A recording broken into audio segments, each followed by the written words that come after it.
kita lanjutkan ya, adik-adik sekalian. 3 topik yang saya sampaikan ini adalah farmakologi obat pada sistem endokrin.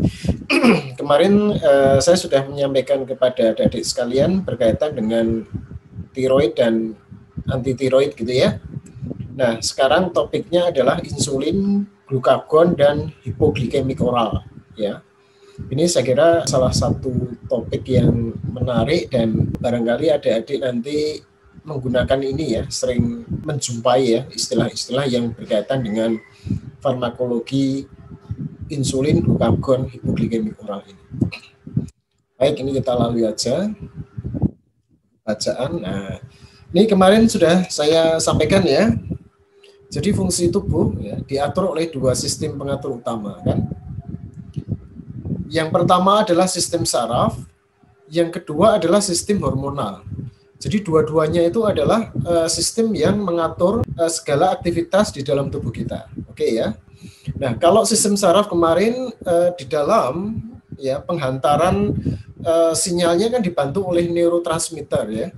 Kalau sistem hormonal itu identik dengan hormon. Jadi kalau sistem saraf neurotransmitter, kalau sistem hormonal atau sistem endokrin itu hormon, ya kan?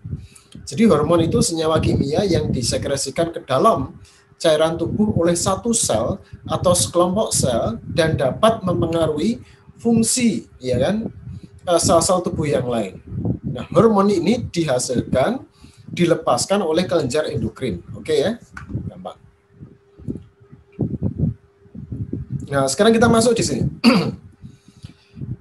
Ketika kita berbicara topik insulin, glukagon, hipoglikemik oral ya, ini tidak lepas dari sistem endokrin yang terlibat, yaitu siapa? Pankreas ya. Jadi sistem endokrin yang terlibat di dalam berkaitan dengan insulin, glukagon, dan hipoglikemik oral atau penyakit diabetes itu adalah pankreas ini, ya kan? Pankreas. Ya, coba perhatikan. Jadi pankreas itu adalah sebuah sistem endokrin atau organ. Di dalamnya itu terdapat jaringan yang dinamakan ini Insulae-Langerhans pankreas. Ya, jadi pankreas ya. Itu ya. Nah, dia di dalamnya itu terdapat Insulae-Langerhans pankreas.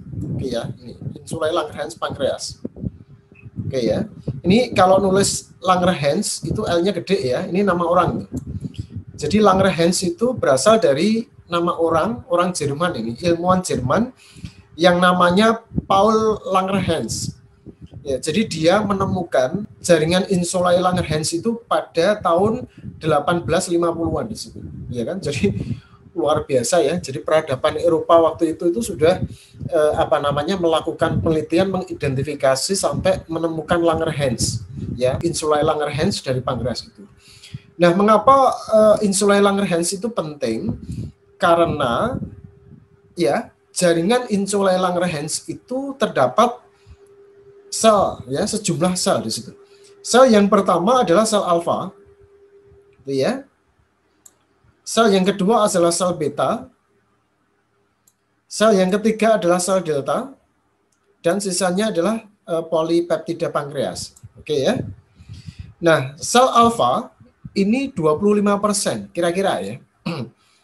Dia fungsinya adalah menghasilkan glukagon. Nah, glukagon itu juga hormon yang fungsinya meningkatkan konsentrasi glukosa darah. Oke ya. Nah, ini kapan Pak glukagon itu dia dilepaskan? Nah, pada saat ini biasanya kalau orang puasa dalam jangka waktu yang lama itu kan pasokan karbohidratnya kan kurang gitu ya. Sehingga kemudian apa yang dilakukan oleh tubuh, maka kemudian dia melepaskan glukagon itu dengan tujuan meningkatkan konsentrasi glukosa, ya kan? Melalui ini proses-proses gluconeogenesis ya, glycogenolisis, lipolisis. Nanti saya terangkan proses ini apa, sehingga saya berharap ini bukan sebuah hafalan gitu ya.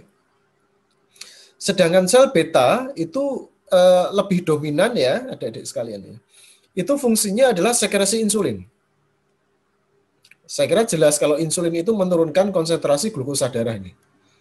Nah, menurunkan konsentrasi glukosa darah itu melibatkan proses-proses ya sebagai berikut ini: glikolisis, glikogenesis, lipogenesis dan sebagainya. Nanti saya jelaskan.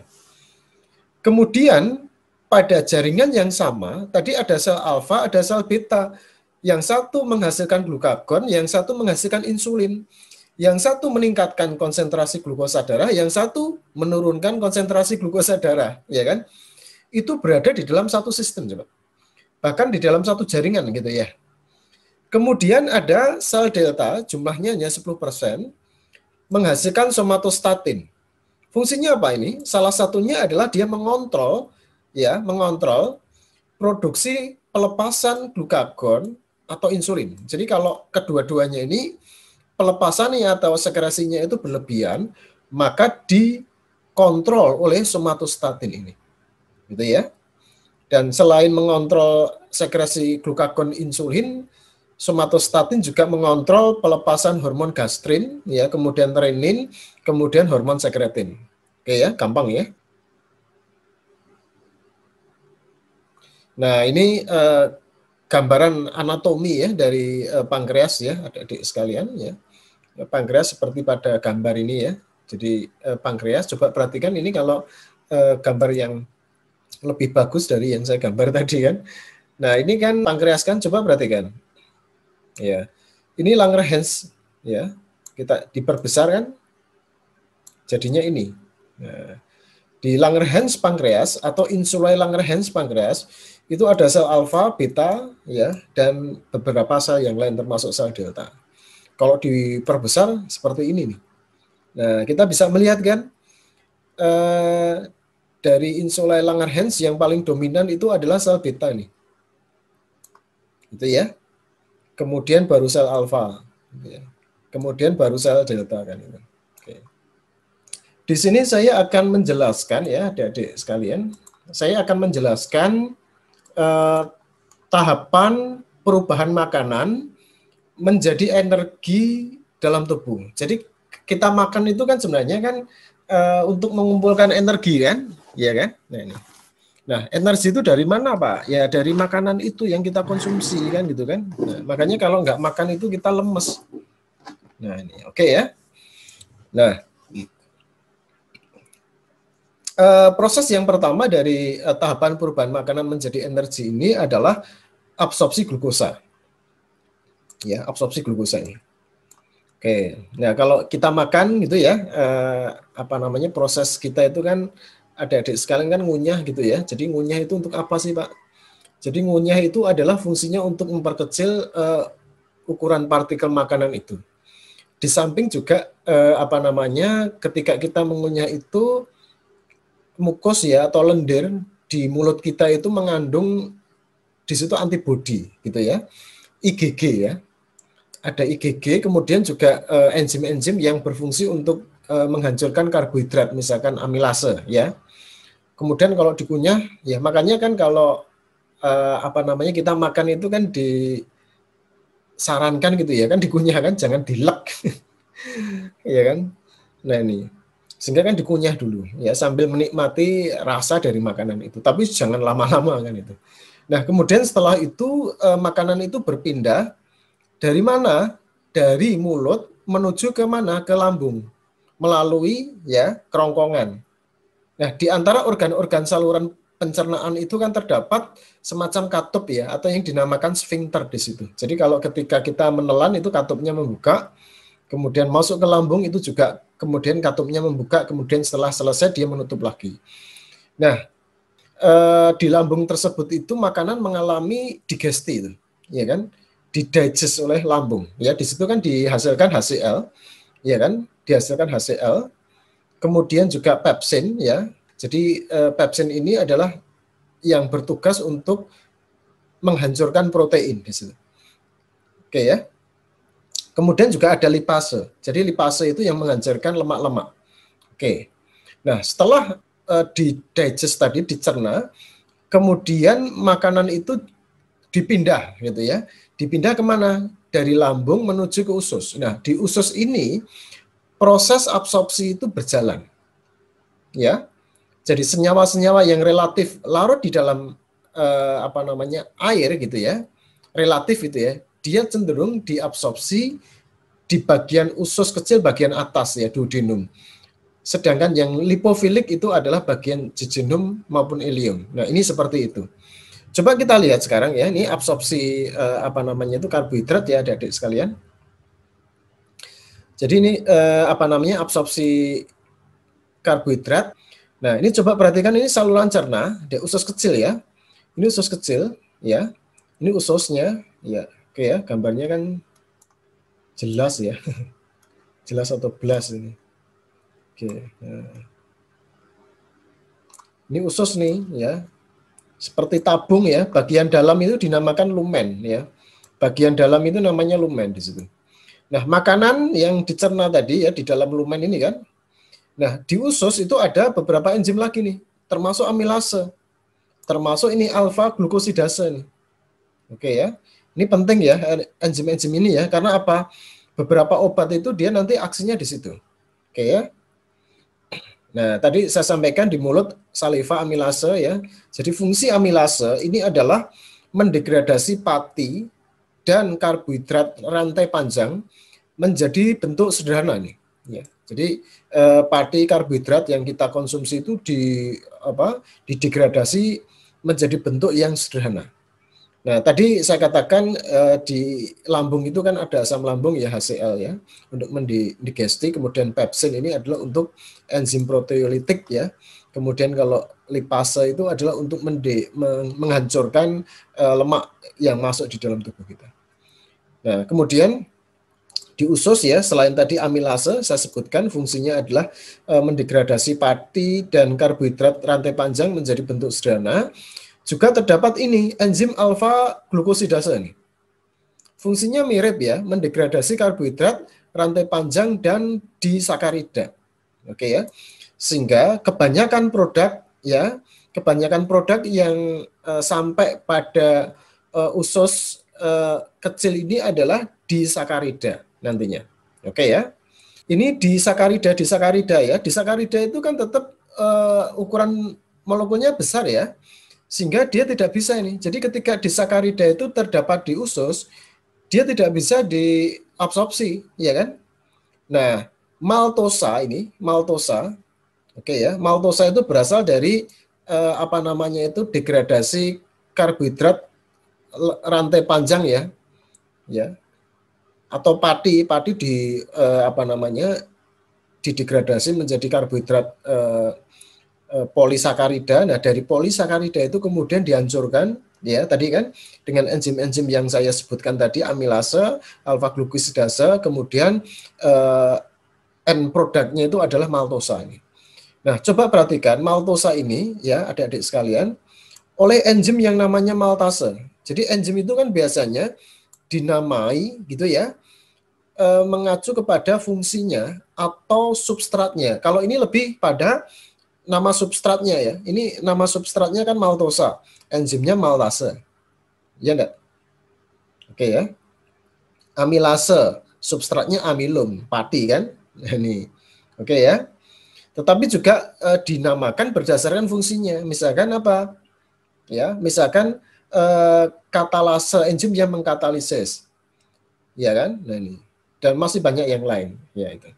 Nah, maltosa disakarida ya, ini oleh enzim maltase diubah menjadi glukosa dan glukosa. Ini monosakarida ini. Glukosa itu monosakarida. Kalau maltosa itu disakarida yang dibentuk dari 2 molekul glukosa. Kemudian sukrosa, enzimnya yang mendegradasi namanya sukrase. Diubah menjadi fruktosa, ini juga monosakarida dan glukosa. Oke ya. Satu lagi pertanyaan saya, kalau laktosa kira-kira diubah oleh siapa ini?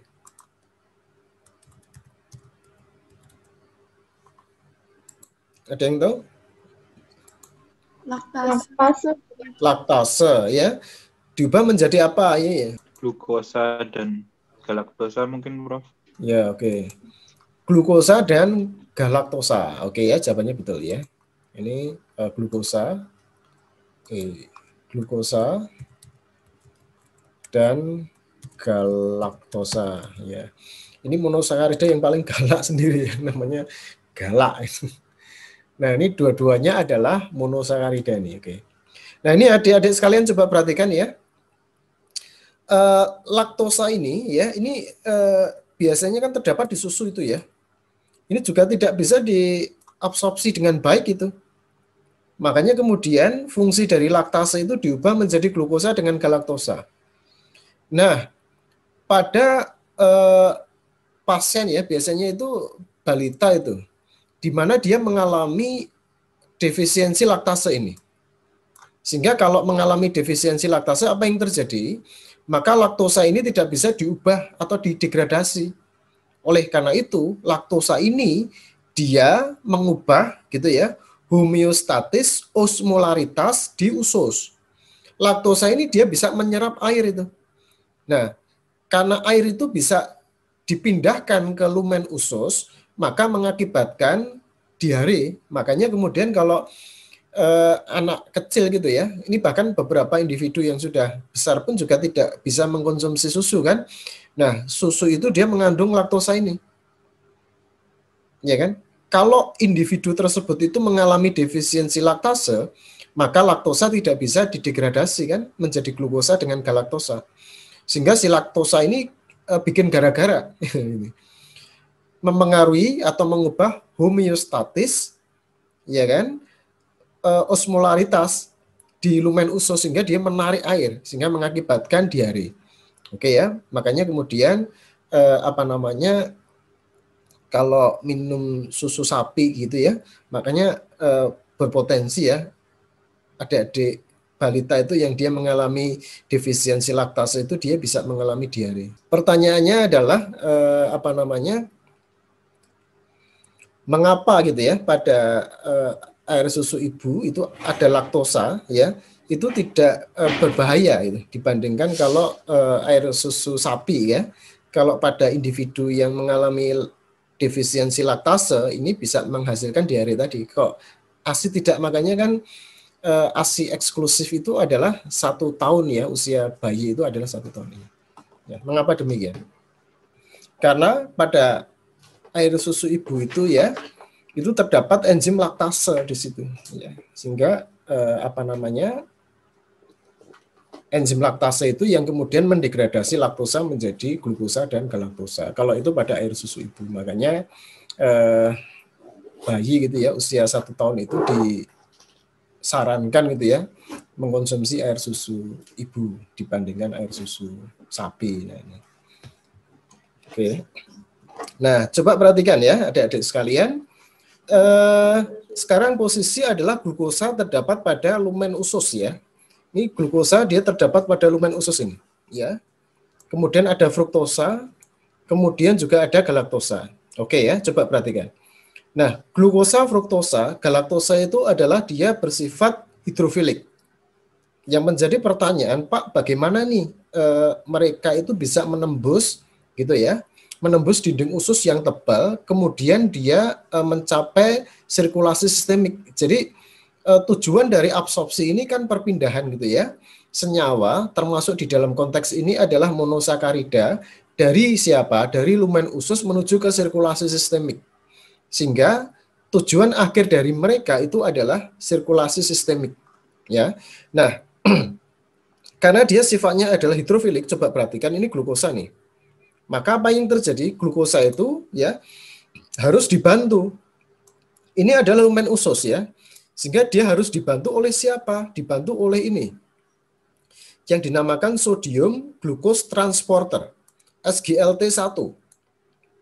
Jadi coba perhatikan. Glukosa dia masuk ya ke sel usus, enterosit, kemudian natrium ya, dia juga masuk melalui SGLT itu. Jadi dua-duanya itu masuk di situ ya ke sel usus. Kemudian setelah glukosa masuk ke sel usus, maka kemudian glukosa ini dipindahkan menuju ke pembuluh darah melalui transporter juga yang dinamakan glucose transporter atau GLUT2 ini. Nah, dengan mekanisme yang sama, galaktosa juga demikian. Jadi glukosa dengan galaktosa Mekanismenya sama, dia masuk ke enterosit atau sel usus dengan bantuan sodium glucose transporter SGLT1.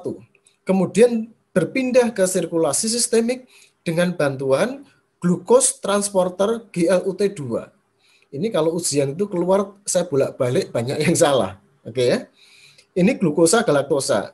Catat di sini tidak ada di catatan apa namanya itu mahasiswa. Bagaimana kalau fruktosa? Coba perhatikan. Ya, coba perhatikan ya. Ini fruktosa. Kalau fruktosa bagaimana, Pak? Ini saya hapus dulu.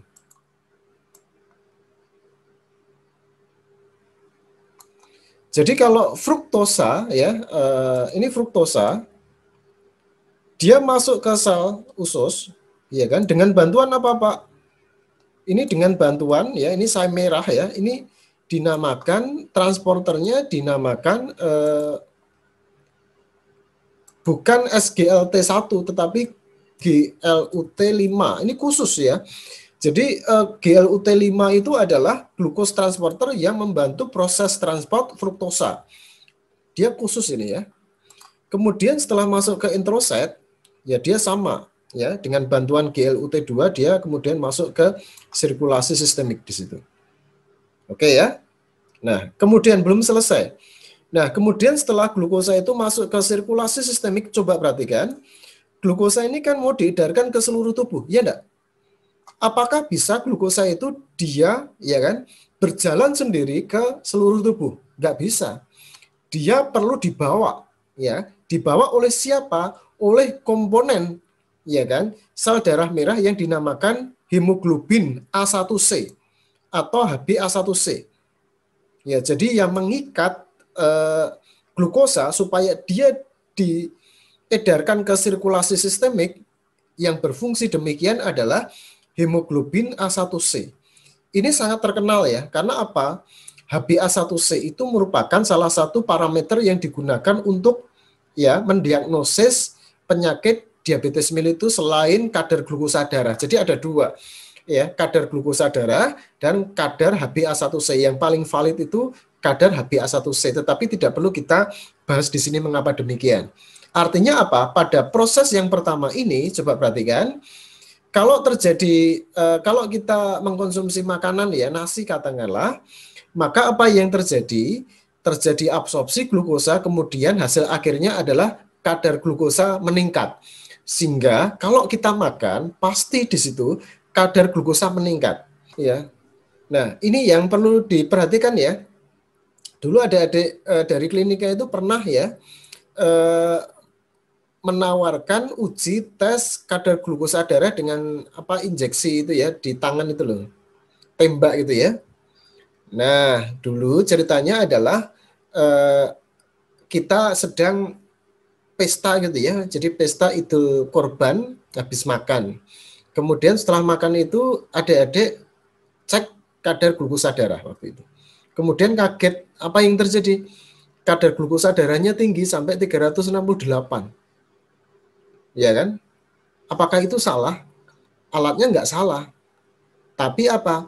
Cara diagnosisnya yang salah. Jadi kalau mendiagnosis dengan cara apa? Mengukur kadar glukosa darah, itu tidak dilakukan sesaat setelah makan. Pasti kadar glukosanya pasti tinggi kan? Itu ada aturannya. Yang pertama pada kondisi puasa. Yang kedua adalah 2 jam setelah makan. Nah ini ya kan, 2 jam setelah makan. Kalau tadi kan sesaat setelah makan, salah itu. 2 jam setelah makan. Puasa dan 2 jam setelah makan nanti dibandingkan di situ. Nah baru ini adalah diagnosis pengukuran kadar glukosa darah yang benar di situ. Jadi sekalian ini saya hapus ya. Jadi pada proses yang pertama ini poinnya di sini adalah peningkatan kadar glukosa darah. Oke ya. Bisa hapus dulu. Nah, kalau sudah, ya kita masuk di sini. Yang kedua adalah sekresi insulin. Ya. Oke, tadi glukosa kan dibawa oleh HbA1c ke seluruh tubuh gitu ya, didistribusikan. Kok didistribusikan, Pak? Iya, karena apa? Glukosa itu nanti menjadi substrat metabolisme energi itu. Makanya seluruh sel butuh glukosa. Iya kan? Makanya ketika aliran darah ya yang menuju ke otak itu lambat akibat ya, akibat misalkan nih vasodilatasi atau penyumbatan, maka apa yang terjadi? Maka suplai darah ke otak kan menjadi berkurang ya, sehingga kemudian mengalami iskemik di situ. O2-nya yang mencapai otak itu berkurang, begitu juga glukosa. Ini berbahaya itu. Nah ini. Oke, karena glukosa dengan O2 itu merupakan substansi yang sangat diperlukan oleh sel, ya kan? Nah, kita masuk di sini ya. Sekresi insulin sekarang. Coba perhatikan.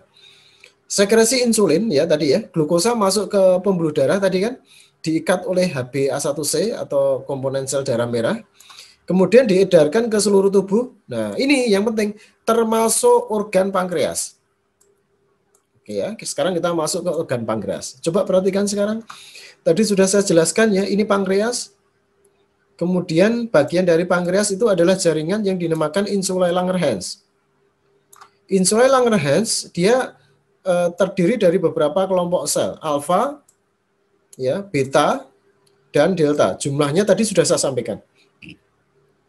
Alfa menghasilkan glukagon yang fungsinya meningkatkan kadar glukosa darah, kemudian sel beta menghasilkan insulin menurunkan kadar glukosa darah, dan delta adalah menghasilkan somatostatin, mengontrol sekresi insulin dan glukagon. Coba perhatikan sekarang ya. Ini kita pelan-pelan ya. Kita fokus ke sel beta nih. Ya, coba perhatikan semuanya, ini penting ya. Sel beta saya tarik di sini, sel beta pankreas. Coba perhatikan. Glukosa tadi ya, yang sudah diedarkan menuju ke pankreas, dia bisa masuk kemana? Ke sel beta pankreas itu. Ya kan? Dibantu oleh GLUT2. Ya, ini hati-hati ya, ini GLUT2 ya, tadi juga GLUT2, ada GLUT5, ya kan? Nah, ini. Nah, setelah glukosa ini masuk ke sel beta pankreas ya, dia menjadi substrat untuk metabolisme energi. Di mana? Di mitokondria. Oke ya, menghasilkan ATP nih. Oke ya, menghasilkan ATP. Coba perhatikan, produksi ATP ini kemudian ya meningkatkan kadar ion kalsium di dalam sel beta pankreas. Akibatnya apa? Ini ion kalsium itu penting ya di dalam tubuh ya, adik-adik sekalian. Nah, ion kalsium ini yang kemudian menggerakkan insulin di dalam granul, kemudian keluar dari sel beta pankreas. Kemudian terjadilah sekresi insulin. Oke ya. Nah, sehingga kemudian adik-adik sekalian, saya ulangi ya, ini proses yang kedua. Oke ya. Jadi yang pertama tadi ketika kita makan, kadar glukosa darah meningkat.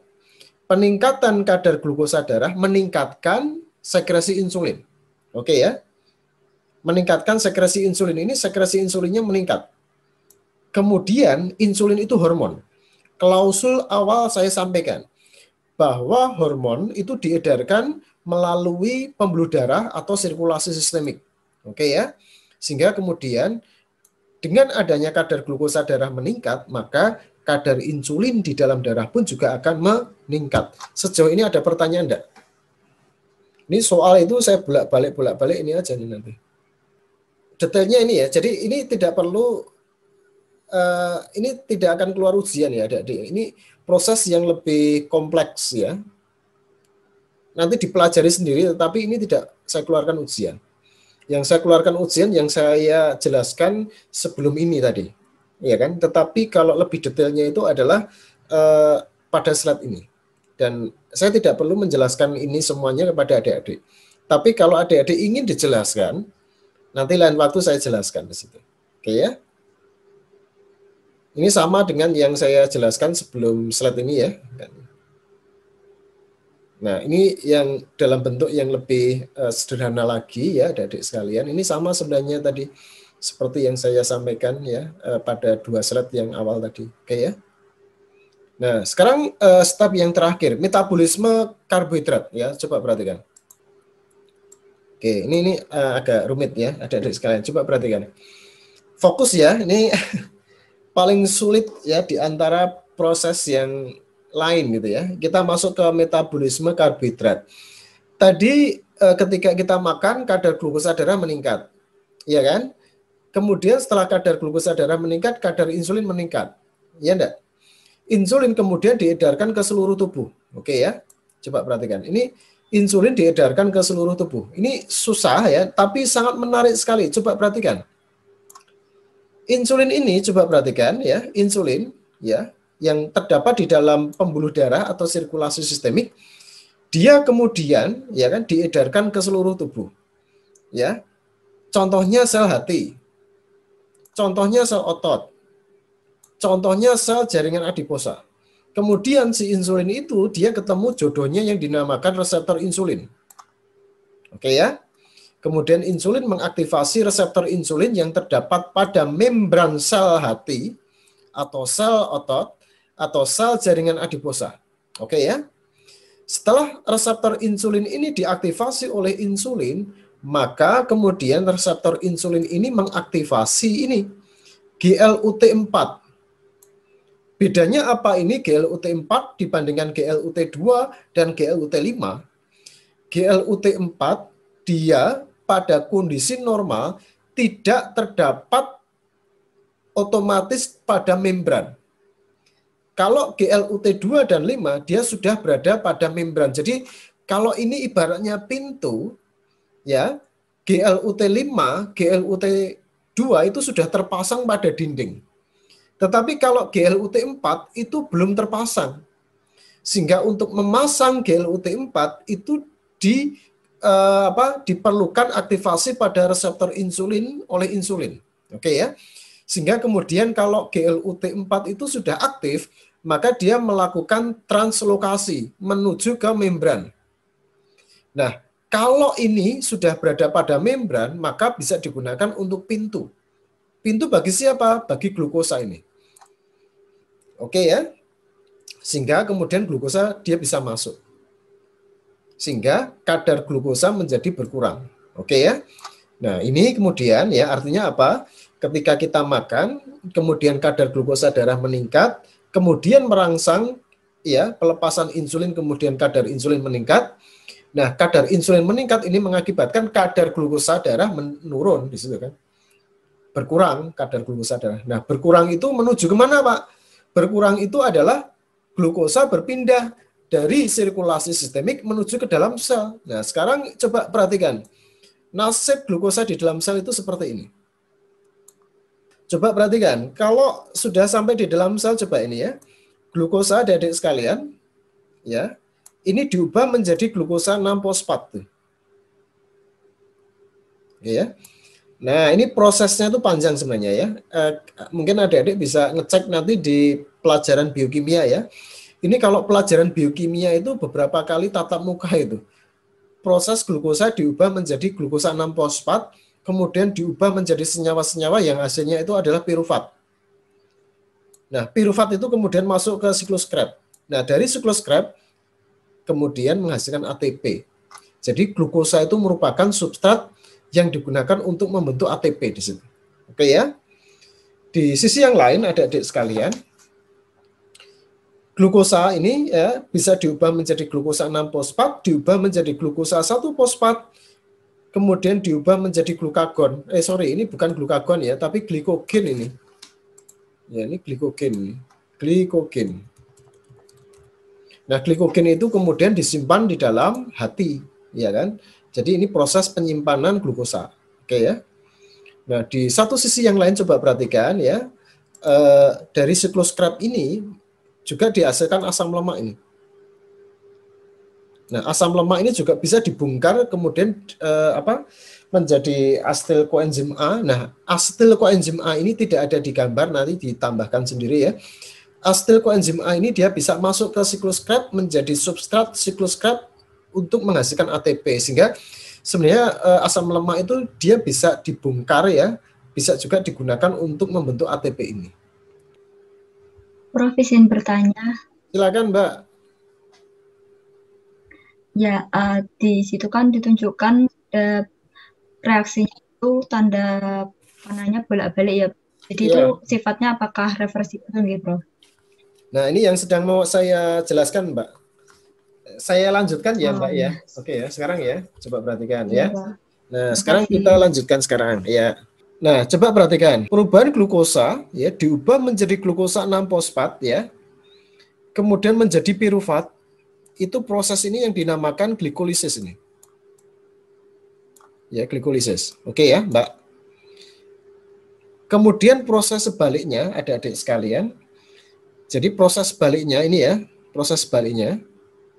Pembentukan glukosa, ya, pembentukan glukosa dari substrat non karbohidrat, misalkan asam amino, misalkan gliserol, misalkan laktat, ini disebut dengan proses yang kedua, gluconeogenesis. Ya, gampang ya. Jadi glikolisis itu adalah pecahnya glukosa ya. Jadi glukosa diubah menjadi pirufat itu glikolisis ya, kan gampang ya. Lisis itu terurai, gliko itu glukosa. Nah, sebaliknya proses yang berkebalikan itu gluconeogenesis. Genesis itu pembentukan, glukosa itu gluko ya, gluko itu glukosa, neo itu baru. Jadi pembentukan glukosa baru dari siapa? Dari apa saja? Dari substrat non karbohidrat, meliputi asam amino ya, kemudian gliserol, kemudian asam lemak atau laktat di situ. Oke ya, gitu ya. Nah, kemudian ini penyimpanan apa namanya? Glikolisis ya, adik-adik mohon dicatat ini tidak ada glikolisis ini ya. Dia terjadi di semua sel ya. Dia bisa terjadi pada semua sel. Ya, karena sel itu membutuhkan glukosa kan untuk menghasilkan ATP kan. Ya, jadi terjadi pada semua sel ya, pada bagian mitokondria nantinya atau sitosol sel. Oke ya. Kemudian proses yang kebalikannya itu adalah gluconeogenesis ya, terjadi di hati di situ. Nah, terjadi pada saat puasa ya, kemudian kelaparan, kemudian diet rendah karbohidrat, ya kan? Kemudian olahraga yang intens ya. Nah, ini bisa terjadi proses gluconeogenesis ini ya. Jadi terjadi pada liver ya, tetapi pada beberapa kesempatan juga bisa terjadi di ginjal, kemudian otot ya, otot jantung, kemudian otak juga bisa terjadi. Jadi ini proses kebalikan dari glikolisis ya. Kemudian proses penyimpanan ya glukosa ya. Jadi glukosa ini dia diubah menjadi glukosa 6 fosfat, diubah menjadi glukosa 1 fosfat ya. Kemudian diubah menjadi glikogen ya. Jadi proses pembentukan glukosa menjadi glikogen dinamakan, ada yang tahu apa ini? Glikogenesis bukan, Prof? Ya, glikogenesis, betul sekali. Ya, glikogen itu ya glikogen, genesis itu pembentukan. Berarti proses yang ketiga ini adalah glikogenesis. Sebaliknya ya, peruraian glikogen menjadi glukosa itu dinamakan ya glikogenolysis. Gampang ya, ya. Glikogenolysis. Oke, nah ini saya lanjutkan ringkas. Kemudian pembentukan asam lemak dinamakan lipogenesis. Ini nomor 5 nih. Ya. Peruraian lemak dinamakan lipolisis di situ. Oke ya, lipolisis. Nah, ini jalur lipogenesis lipolisis ini nantinya bisa membentuk kolesterol di situ. Jadi asam lemak ini bisa nantinya lari ke jalur pembentukan kolesterol. Jadi ini nanti akan diubah menjadi asam mevalonat ya, kemudian diubah menjadi kolesterol. Makanya simvastatin itu dia mengeblok pembentukan kolesterol setelah asam lemak ini. Ya, saya lanjutkan aja. Coba perhatikan adik-adik sekalian. Di awal tadi saya menyampaikan ya, yang dipengaruhi oleh insulin siapa? Gitu ya. Yang dipengaruhi insulin adalah glikolisis, glikogenesis, dan lipogenesis. Sedangkan yang dipengaruhi oleh glukagon adalah gluconeogenesis, glikogenolysis, dan lipolisis. Saya akan menjelaskan. Coba perhatikan semuanya di sini. Insulin itu menurunkan atau menaikkan kadar glukosa darah? Menurunkan, Pak. Coba ini menurunkan kadar glukosa darah ya. Ini turun ya. Hijau ini kan turun nih.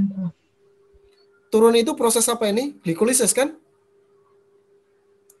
Kemudian setelah turun menjauh gitu ya, ke kanan. Proses yang ke kanan ada dua. Apa dengan apa? Glikogenesis dan lipogenesis ya. Sehingga gampang ya di logika ya. Jadi kalau insulin itu adalah dia prosesnya ke bawah ya, karena dia menurunkan kadar glukosa darah kan, jelas dia menguraikan glukosa kan gitu. Yaitu apa? Glikolisis ya kan nomor 1 kan, dan menjauh di situ kan, membentuk glikogen atau glikogenesis ya, dan lipogenesis. Sedangkan yang glukagon itu meningkatkan kadar glukosa darah, berarti dia menaikkan. Berarti yang menaikkan itu siapa? Gluconeogenesis kan. Kemudian ya glycogenolisis dan lipolisis ya, sehingga tanpa hafalan di situ adik-adik nanti bisa melogika dan ketemu jawabannya di situ. Sebagai tambahan ya, proses glikogen, pembentukan glikogen dan peruraian glikogen ini terjadi pada hati dan otot gitu ya. Saya ulangi yang ini ya. Ya, ini saya ulangi yang ini aja ya.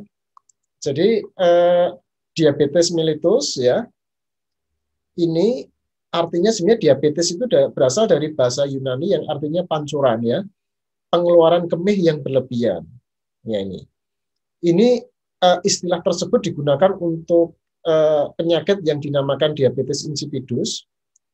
Kemudian yang kedua diabetes mellitus. Keduanya adalah penyakit diabetes, tetapi sebenarnya secara patofisiologis tidak berhubungan sama sekali.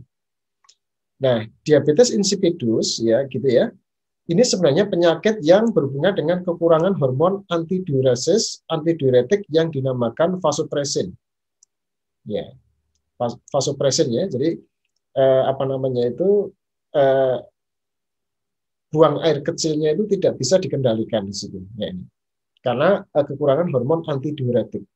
Sedangkan yang diabetes mellitus ini adalah kondisi di mana glukosa darah tinggi di atas 200 mg per desiliter. Oke ya. Nah, kondisi ini ya berkaitan dengan kadar insulin yang berkurang gitu ya. Sehingga kalau ini berkurang maka kadar glukosa darah bisa meningkat dan atau glukagon yang naik di situ. Nah, diabetes mellitus itu ada 2 ya. Yang pertama adalah tipe 1, sifatnya tergantung insulin. DM tipe 1 diakibatkan karena pabrik penghasil insulin mengalami kerusakan atau ya sel beta Langerhans pankreas ini rusak. Kalau pabriknya itu rusak, maka jelas produksi insulin akan berhenti atau sedikit sekali. Ya, akibatnya apa? Konsentrasi glukosa ya ini mengalami kenaikan. Sehingga kalau pasien ya mengalami kondisi DM yang seperti itu, maka pengobatannya adalah dengan menggunakan insulin ini. Nanti penggunaan insulin akan kita bahas pada slide yang berikutnya. Nah, DM yang kedua adalah DM tipe 2. Ini sifatnya tidak tergantung insulin. Artinya tidak perlu insulin untuk pengobatan pada pasien tersebut, gitu ya. Nah, DM tipe 2 ini ya, ini sebenarnya ada beberapa istilahnya jenis gitu ya, tetapi saya akan menyederhanakan kondisinya saja. Jadi yang pertama adalah sel beta pankreas atau pabrik penghasil insulin itu sebenarnya itu tidak rusak ya, tetapi mengalami gangguan di dalam proses produksi dan atau proses sekresi insulin. Sehingga kalau sekresi insulin ini turun, maka tetap ya konsentrasi kadar glukosa darah juga akan meningkat. Kemudian DM tipe 2 yang lain gitu ya, ini lebih ke arah obesitas, dan diabetes tipe 2 yang obesitas ini ya di Indonesia itu terjadi atau persentasenya itu 80% sendiri. Ya ini 80% sendiri nih, ya kan? Paling banyak. Nah, DM tipe 2 obesitas ini sebenarnya di dalam tubuh itu terjadi sekresi insulin yang berlebihan, ya kan? Karena kebutuhan insulin kan meningkat nih, orang obesitas itu kan kebutuhan insulinnya meningkat. Justru yang terjadi itu adalah produksi sekresi insulinnya itu meningkat. Makanya karakteristik pada kondisi ini adalah hiperinsulinemia. Namun ya di balik itu ya, ini reseptor insulin yang terdapat pada otot ya, kemudian yang terdapat pada jaringan adiposa atau hati justru mengalami penurunan, ya kan? kalau reseptor insulinnya itu turun, seberapa tinggi produksi insulin tetap tidak direspon dengan baik kan, sehingga tetap glukosa tadi tidak bisa berpindah dari pembuluh darah menuju ke sel atau intraseluler, sehingga tetap saja kadar glukosa darah itu meningkat di situ. Nah, kondisi ini sebenarnya bisa terkontrol gitu ya. Tetapi kalau tidak terkontrol, lama-lama ini kan sel beta pankreas dipacu untuk menghasilkan insulin yang berlebihan kan, makanya kondisi tadi dinamakan hiperinsulinemia.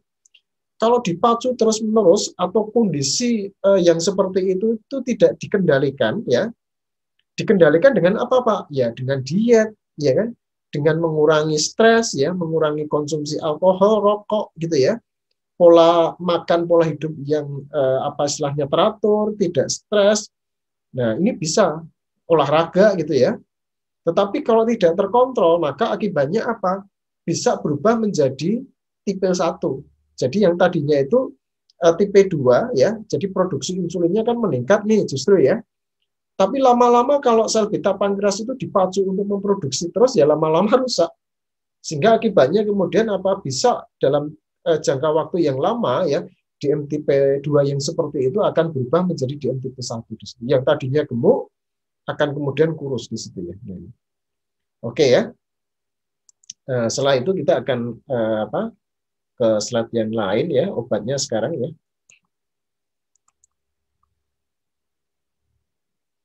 Nah, sekarang pengobatannya ya, adik-adik sekalian. Ini adalah diagnosis diabetes mellitus ya, adik-adik sekalian. Ini diagnosisnya. Tadi saya katakan bahwa parameternya itu bisa menggunakan glukosa darah ya. Oke ya. Atau dengan menggunakan HbA1c tadi. Oke ya. Nah, glukosa darah itu ada 2 ya, pada kondisi puasa dan kondisi 2 jam setelah makan. Oke ya.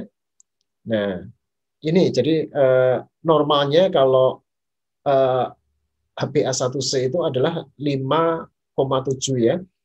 Untuk glukosa darah puasa ya ini di bawah 99. Sedangkan pada 2 jam setelah makan ini adalah di bawah 139. Nah, kalau sudah di sini, ini apakah sudah diabetes, Pak? Belum, tetapi ya ini sudah warning. Sehingga kita harus waspada kan gitu ya. Kemudian ya tadi sudah mulai diet, kemudian pola makan, pola hidup, kemudian juga yang olahraga ya ini perlu diatur kan. Oke ya, ini sudah saya kira. Nah, sekarang obatnya kalau ini adalah insulin ya, adik-adik nanti saya kira bisa dipelajari sendiri secara lebih detail, tapi saya ingin menyampaikan ringkas saja bahwa insulin itu diberikan ya terutama itu adalah pada pasien yang menderita DM tipe 1 tadi ya. Oke ya, dan insulin itu dalam konteks ini insulin eksogen ya, diisolasi ya dari sumber hewani bisa babi atau sapi atau dengan teknologi rekombinan DNA. Nah, sekarang itu lebih banyak menggunakan teknologi rekombinan DNA ya digunakan meskipun juga yang diisolasi dari kedua hewan tersebut itu masih ada. Cara pemberian bagaimana? Ya, logika sekarang. Ya, insulin itu adalah apa? Hormon kan yang ya kan tersusun oleh peptida di situ. Oke ya.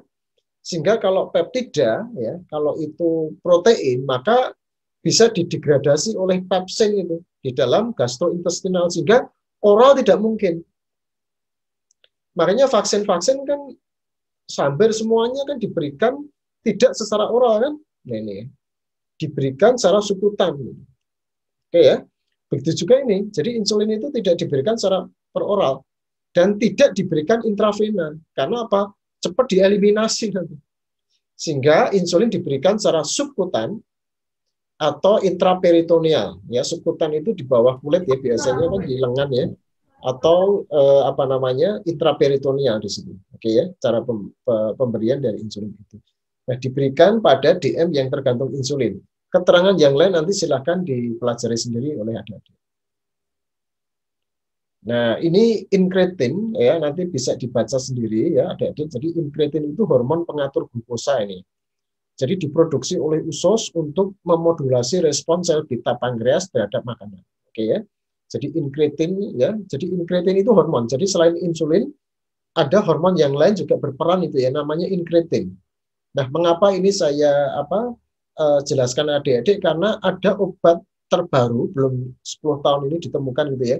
Ini kerjanya berkaitan dengan hormon incretin ini ya. Jadi hormon incretin ini diproduksi oleh usus ya. Jadi dia diproduksi usus, tapi efeknya pada sel beta pankreas, yaitu apa? Merangsang sekresi insulin dan menghambat glukagon.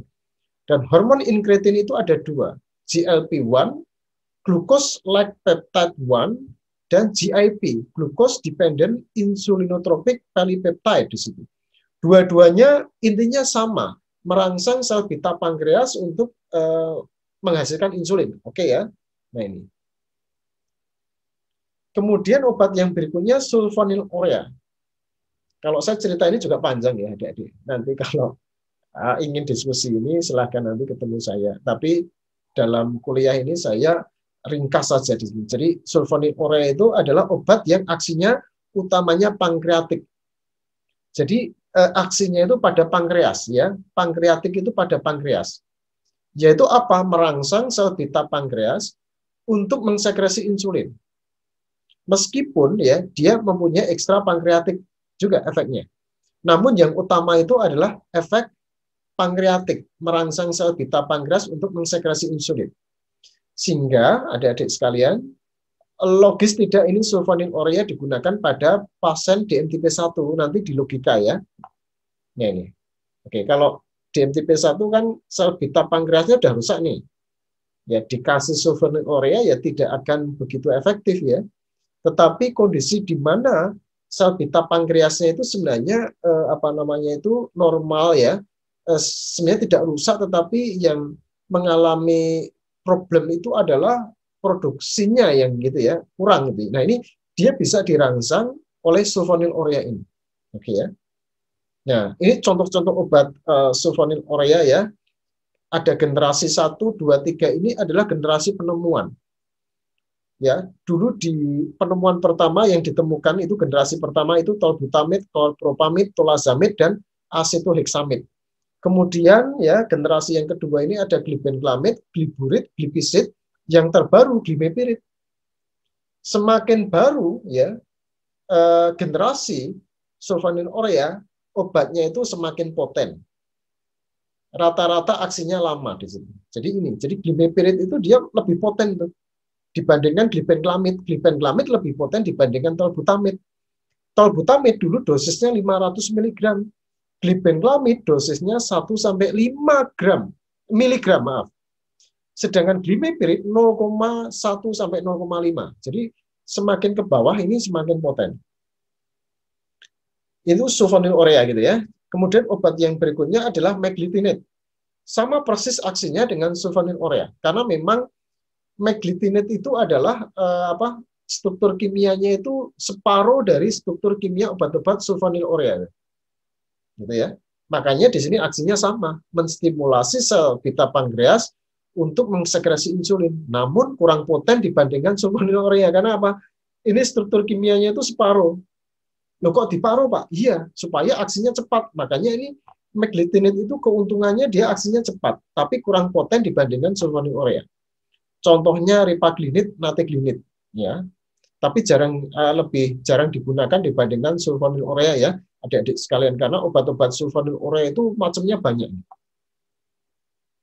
Nah, kemudian ini biguanide, ya.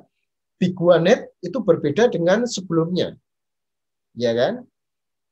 Kalau insulin tadi dia bekerja pada reseptor insulin gitu ya. Incretin itu dia merangsang sel beta untuk menghasilkan insulin, begitu juga sulfonylurea dan yang glinid itu ya. Golongan kedua kan meglitinate gitu ya. Nah, yang biguanide adalah aksinya di luar pankreas. Aksinya tidak berhubungan dengan organ pankreas. Ya kan? Aksinya adalah apa? Di luar organ pankreas gitu ya. Atau ekstra pankreatik ini ya. Jadi biguanide itu aksinya ekstra pankreatik, tidak berpengaruh kepada sel beta pankreas, tidak mempengaruhi sel beta pankreas, tetapi dia justru di luar itu, contohnya misalkan ini ya, menurunkan glukosa darah dengan menurunkan produksi glukosa di hati tadi, gluconeogenesis ya. Jadi gluconeogenesis ditekan, meningkatkan penggunaan glukosa di jaringan perifer atau otot ya. Jadi ini penggunaan glukosa dioptimalkan ya, karena pada kondisi tersebut itu ya, ini meskipun insulinnya itu meningkat, tapi reseptor insulinnya kan berkurang tuh, sehingga glukosa tidak bisa optimal ya masuk ke dalam sel. Nah ini biguanide itu merangsang supaya glukosa dipaksa masuk ke dalam sel, kemudian menurunkan absorpsi glukosa di usus, meningkatkan sintesis glikogen ya pada otot ya dan hati ya, menurunkan kadar LDL, VLDL serum. Semuanya tidak ada yang bekerja di hati kan? Tidak ada yang bekerja di pankreas. Ya, jadi biguanide itu bekerja di hati, otot, jaringan perifer, usus, ya kan gitu ya. Nah ini, sehingga pertanyaan saya, biguanide ini cocok pada DM tipe 1 atau DM tipe 2? Ada yang bisa jawab enggak? Kalau DM tipe 2, DM tipe 2 yang bagaimana nih? DM tipe 2 yang penurunan reseptor insulin, Pak. Oke, ya baik, bagus, pinter Mas, ya Mas biasa ya. Nah, kemudian yang kedua adalah ini, yang berikutnya adalah inhibitor alfa glukosidase. Ini jelas ya, jadi alfa glukosidase tadi kan ini enzim yang berperan di dalam proses absorpsi glukosa kan. Jadi kalau absorpsi glukosa itu dihambat, maka akibatnya apa? Glukosa tidak bisa ya kan berpindah dari lumen usus menuju ke sirkulasi sistemik, sehingga kadar glukosa darah juga bisa ditekan gitu ya. Nah ini apa namanya itu inhibitor alfa glukosidase. Contohnya adalah yang sangat klasik ya, yang sering digunakan adalah acarbose. Biasanya ini dikombinasi dengan yang lain di sini. Kemudian thiazolidinedione itu mirip dengan biguanide ya, Mas, Mbak ya. Ini mirip dengan biguanide tuh. Dia aksinya pada apa namanya itu jaringan otot ya, jaringan adiposa dan hati. Dia tidak menyentuh pada sel beta pankreas itu. Jadi ini sama dengan apa namanya itu biguanide, cuma targetnya yang berbeda. Jadi kalau yang thiazolidinedione ini dia mengaktifasi PPAR gamma, peroxidase proliferase activated receptor gamma, ya kan? Jadi reseptor tersebut itu adalah reseptor intraseluler yang terdapat pada jaringan adipos, otot dan hati, ya kan? Sehingga aktivasi pada PPAR gamma itu dia bisa meningkatkan penggunaan dan transport glukosa. Jadi glukosa dipaksa masuk ke dalam sel dan menurunkan resistensi insulin. Ini contohnya adalah troglitason ya, rosiglitason, pioglitason di sini. Jadi mirip dengan biguanide ya. Oke ya, ini nanti bisa dibaca sendiri secara lebih dalam ya. Nah, kemudian ini ada vildagliptin, ini obat baru ya. Coba perhatikan ya, obat baru ya. Jadi ini vildagliptin, dia aksinya adalah menghambat enzim dipeptidyl peptidase 4, DPP4. Nah, DPP4 ini adalah menghidrolisis GLP dan GIP. Ada yang masih ingat? GLP-1, GIP itu termasuk apa ini? Izin menjawab. Ya, silakan Mbak Nisa. Termasuk hormon inkretin ya, Pak? Betul ya. Jadi GLP-1, GIP itu hormon inkretin ini. Yang diproduksi di usus, dia fungsinya adalah merangsang sel beta pankreas untuk melepaskan insulin kan? Ya enggak? Nah, hormon inkretin ini dia dihidrolisis oleh ini DPP4 ini. Sehingga kalau DPP4 ini dihambat oleh vildagliptin, maka vildagliptin itu ya meningkatkan aktivitas hormon inkretin, ya enggak? Sehingga kemudian hormon inkretin dia bisa merangsang ya sel beta pankreas di dalam sekresi insulin kan gitu ya. Nah, ini vildagliptin ini obat baru ini ya dibandingkan yang sebelumnya. Kemudian ya yang berikutnya amilin ya. Amilin ini merupakan peptida asam amino yang diproduksi dalam sel pankreas ya. Dia disimpan bersama dengan insulin, aksinya menghambat sekresi glukagon, menunda pengosongan lambung dan menekan nafsu makan, tetapi ini jarang digunakan. Oke. Kemudian berikutnya, oh sudah selesai nih ya. Sudah selesai sehingga kalau saya meresum ya, saya kembali ke apa namanya itu slide ini ya. Ya. Oke ya, saya kembali ke slide ini. Obat yang bekerja pada tahap absorpsi glukosa ini adalah akarbose. Ini ada tulisannya ya, akarbose. Jadi dia adalah obat yang menghambat ya proses absorpsi glukosa dengan menghambat enzim alfa glukosidase ini. Oke ya. Sehingga kemudian proses absorpsi glukosa dihambat, kemudian dampaknya kadar glukosa darah berkurang. Oke ya. Ya, lanjut ya. Nah, pada proses ini, oke. Nah, proses ini kan sekresi insulin ya. Ada 3 obat yang bekerja di sini. Yang pertama adalah sulfonylurea. Yang kedua adalah ya, obat golongan glinit. Yang ketiga adalah hormon inkretin.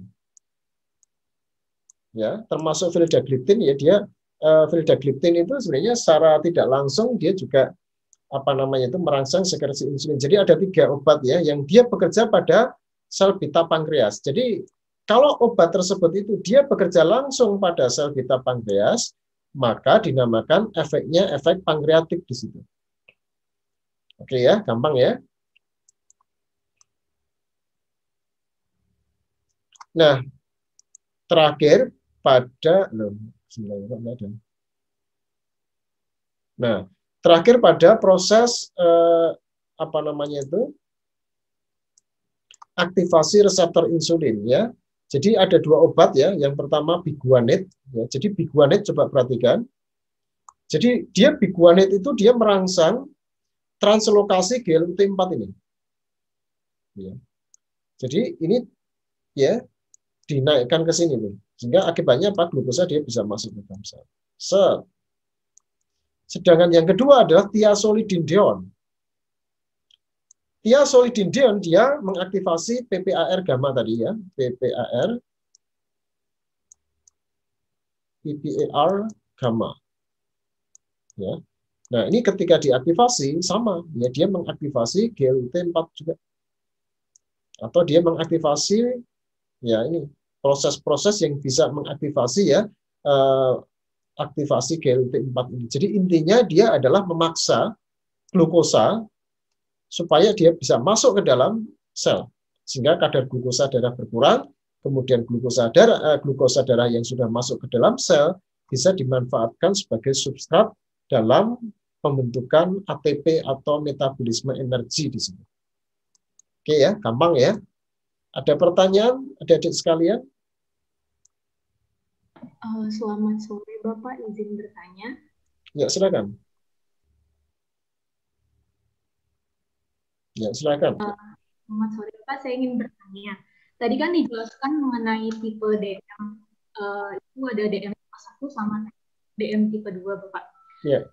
Dan dilihat dari produksi insulinnya itu, kalau DM tipe 1 itu hampir tidak bisa memproduksi insulin, sedangkan DM tipe 2 sel betanya masih sanggup untuk memproduksi insulin. Ya. Nah, yang ingin saya tanyakan, jika DM tipe 2-nya itu sudah sangat parah, apakah bisa dari DM tipe 1 penyakitnya berubah, dari DM tipe 2 berubah penyakitnya jadi DM tipe 1? Seperti itu. Ya. Terima kasih. Ya, terima kasih Mbak Nisa ya. Jadi DM tipe 1 itu kondisi di mana sel beta pankreasnya itu dia mengalami kerusakan gitu ya. Sehingga kemudian untuk memproduksi insulin itu sangat kecil ya, atau bahkan sama sekali tidak. Makanya kemudian pasien ya dia tergantung insulin itu. Kemudian mengkonsumsi insulin ya, biasanya kan disuntik subkutan atau intraperitoneal. Nah, kemudian DM tipe 2 itu bagaimana, Pak? Nah, DM tipe 2 itu sebenarnya nggak masalah ya. asal bisa terkontrol itu, ya kan? Kadar glukosa darahnya dibandingkan DMTP1 masih di bawah DMTP1. Ya. Tadi ada dua kondisi ya. Jadi kondisi yang pertama itu adalah sel beta pankreasnya itu sebenarnya tidak begitu rusak ya, tetapi kemampuan produksinya yang mungkin ya berkurang ya, atau sekresi insulinnya yang berkurang kan. Nah, kondisi yang seperti itu ya, maka ini bisa diobati dengan sulfonylurea tadi, Mbak. Ya. Atau ini kondisi yang kedua tadi ya, yang obesitas, yang masyarakat Indonesia itu banyak mengalami itu adalah yang obesitas ini. Ya. Awalnya obesitas ya, gitu ya. Terus kemudian justru karena ini tidak terkontrol ya, akibatnya apa? Produksi insulin itu meningkat tuh, ya kan? Produksi insulin meningkat. Nah, kondisi itu yang dinamakan hiperinsulinemia. Itu ya, meningkat. Karena apa? Kebutuhan akan insulin kan meningkat. Tapi justru reseptor insulin itu sebenarnya pada kondisi tersebut itu berkurang. Ya kan? Berkurang tuh. Nah, sehingga kalau berkurang, maka sebenarnya jaringan itu responnya terhadap insulin kan berkurang tuh. Karena reseptor insulinnya kan berkurang. Makanya dinamakan resistensi insulin. Ya kan? Jaringan resisten terhadap insulin. Kan? Ya kan? Makanya kondisi itu kan dinamakan resistensi insulin. Nah, kondisi ini Mbak Nisa, kalau tidak terkontrol, maka apa? Ya, maka sel beta kan dipacu terus supaya apa? Produksi insulinnya kan meningkat kan? Kalau tidak bisa terkontrol tadi, terkontrol itu bagaimana maksudnya, Pak? Terkontrol ya ini pada penderita tidak menjalankan program diet, tidak pola hidupnya juga tidak teratur ya, pola makan ya. Kemudian kolesterol itu dikonsumsi, kemudian juga stres dan sebagainya, maka akibatnya apa? Ini sel beta pankreas itu dipacu lama-lama rusak nanti. Kalau sudah rusak, maka nanti akan bisa bergeser dari DMTP2 menjadi DMTP1. Kalau tidak terkontrol lagi, ya nanti akan semakin parah kan DMTP1 yang tergantung insulin tadi kan seperti itu. Yang tadinya itu gemuk ya, lama-lama kurus kan seperti itu.